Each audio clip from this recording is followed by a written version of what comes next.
नमस्कार, राधे राधे सबको, वंदे मातरम। आरपीएफ भर्ती 2026 की अगर बात करें, सर फॉर्म कब से भरे जाएंगे, क्या क्वालिफिकेशन चाहिए, कौन कौन भर सकता है, रनिंग पहले होती है रिटन एग्जाम, या रिटन एग्जाम में क्या होता है, रनिंग में क्या होता है, पूरा प्रोसेस बताने वाला हूँ। ये लेवल 3 की आपकी जॉब होती है जिसमें 21,700 तो बेसिक पे, मतलब सैलरी काफी अच्छी बन जाती है। यहाँ पर 45-50 हजार आराम से आप लोग कमा सकते हो। तो 18 से 30 इसमें हाईएस्ट एज होती है। तो भाई अगर आप भरना चाहते हो, मौका शानदार है मेरे भाई। लास्ट वैकेंसी 2018 में हुई थी, उसके बाद 2024 में, उसके बाद वैकेंसी नहीं देखने को मिली। ये एक पंचवर्षीय योजना जैसी हो गई है कि आती है और नहीं आती, कुछ भी ऐसा होता है। पर इस बार आने का मौका क्यों मिल रहा है आप लोगों को, ये आप लोगों के लिए खुदकिस्मती है। अभी पीछे मैंने तैयारी कराई थी, हजार 2-2 हजार बच्चे मैंने पढ़ाए BLI, ठीक है। तो मेरा ये सपना होता है कि भाई अगर आप मेरे साथ जुड़ रहे हो, मैं रेलवे के लिए हमेशा फ्री कंटेंट डिलीवर करता हूँ इस चैनल के माध्यम से। तो जो नए हो जुड़ जाना, घबराने की जरूरत नहीं है, आपको कुछ करना भी नहीं है, ठीक है। मेरा ये होता है कि भाई अगर मैं आपके लिए जितना कर सकता हूँ उतना करूंगा। तो आरपीएफ के लिए मैं आपको बता देना चाहता हूँ, 2027 में चुनाव है, इस वजह से आरपीएफ की वैकेंसी का जो नोटिस है वो आपको 2026 में देखने को मिलेगा, ठीक है। तो अब कैसे होगा, कब से फॉर्म भरे जाएंगे, सारी बात करने वाले हैं, आ जाओ ध्यान से। आरपीएफ भर्ती का पूरा सच बताने वाला हूँ। नोटिफिकेशन में देरी और एसएससी जीडी के साथ विलय यानी कि अटकलें मैं बताने वाला हूँ कि एसएससी जीडी के साथ में आपको क्या बेनिफिट मिलने वाले हैं, ठीक है। आ जाओ, देखो रेलवे भर्तियों की अगर मैं बात करूँ, बड़ा बदलाव ये है कि पहले भर्ती जो होती थी, परीक्षाएं टीसीएस जैसी प्राइवेट एजेंसी कराती थी, ठीक है। अब क्या होता है, अब रेलवे यानी आरआरबी खुद परीक्षाएं अपनी कराएगा। रेल मंत्री अश्विनी वैष्णव का बयान आया है कि रेलवे अपने स्वयं के स्कूलों और कार्य जो वर्कशॉप होते हैं उनमें इंफ्रास्ट्रक्चर का उपयोग करके किसी भी प्राइवेट कंपनी को टेंडर अब नहीं मिलेगा।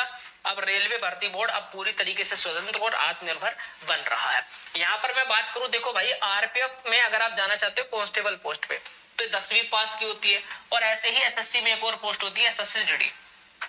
तो जो बच्चे एसएससी जीडी में फॉर्म भरते हैं वहां पर भी बढ़िया वैकेंसी होती है, 42,000 56,000 बढ़िया बढ़िया वैकेंसी आती है। तो यहाँ बच्चा जो रह जाता है उसके लिए बहुत बेस्ट अपॉर्चुनिटी है, ठीक है। जैसे बहुत सारे बच्चे आरपीएफ एसआई में तैयारी करना चाहते हो, तो कंपैरिजन एसएससी सीपीओ आप रह रहे हो, ठीक है भाई, दोनों में ग्रेजुएशन, मौका शानदार है। इस बार आप इसको भरोगे, बस इनमें जो फिजिकल मापदंड है उसमें अंतर है, बाकी आप दोनों की तैयारी एक साथ कर सकते हो, ठीक है भाई। आ जाओ मेरे भाई, देखो आरपीएफ जैसे पुरानी प्रणाली क्या कहती है, 120 क्वेश्चन टोटल आते हैं, जीके 50, मैथ 50, रीजनिंग 50, सिर्फ 3 सब्जेक्ट के बिना पर सिलेक्शन हो जाता है। बस एसएससी जीडी में अंतर ये है कि 80 क्वेश्चन आते हैं, जिसमें जीएस 20, मैथ 20, रीजनिंग 20, बस हिंदी इंग्लिश में से आपको एक सब्जेक्ट चुनना जो कि 20 नंबर पर होता है, बाकी कोई बड़ा अंतर नहीं। अब देखो यहाँ पर एज लिमिट में ही बड़ा अंतर देखने को मिलता है। अगर आरपीएफ की तैयारी करते हो तो नॉर्मली बच्चा जनरल ओबीसी वाला, जनरल ईडब्ल्यूएस वाला बच्चा 18 से 25 भर सकता है, पर एसएससी जीडी में 18 से 30। आरपीएफ में 18 से 28 साल तक का बच्चा फॉर्म भर सकता है ओबीसी का, और ये 18 से 26। आरपीएफ में 18 से 30, मैंने थंबनेल में बता भी दिया स्टार्टिंग में कि 30 साल तक हाईएस्ट इसकी लिमिट है, तो 30 साल तक का बच्चा फॉर्म भर सकता है SC/ST का। और यहाँ पर एसएससी जीडी में 28, यानी हर वर्ग में देखा जाए तो 2 साल का भारी नुकसान होता है जीडी में। यानी जीडी में जो बच्चा रह गया है एज की वजह से, वो भी आरपीएफ में फॉर्म भर सकता है, और हाइट की वजह से भी जो बच्चा रह जाता है, क्योंकि देखो जीडी में हाइट क्या होती है, जनरल ओबीसी डब्ल्यूएस की जो हाइट होती है 170 सेंटीमीटर होती है, और यहाँ पर जनरल ओबीसी की 165, और SC/ST में तो और कम है, 160 मांगी जा रही है। 170 और 160 पूरे 10 का अंतर है भाई साहब।